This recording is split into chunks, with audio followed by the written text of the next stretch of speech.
Magandang araw po sa ating lahat. Meron po tayong gulay at ito ay talong. Bali, maglaga po ako dahil ating lulutuin. Ayan, nilaga ko ang talong.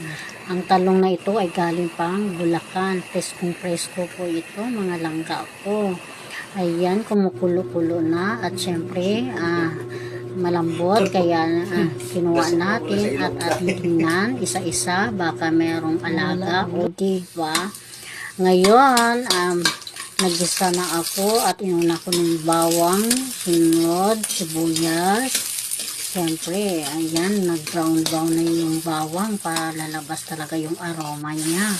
Ayan, nilagay ko na din yung talong. Ayan guys, ihalo-halo lang natin. Siyempre, nalagyan na natin yan ng pampalasa. O, diba? Ayan. Nakakatakam-takam na yan, guys. Siyempre, may itlog po ako na prepare. Bali, 4 yun. Ayan, nilagay ko na yan.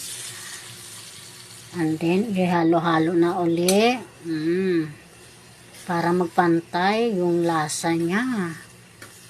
O, diba? Ayan, guys. Talagang luto na. O, anong masay nyo guys? Diba masarap na masarap yan. Thank you so much for watching.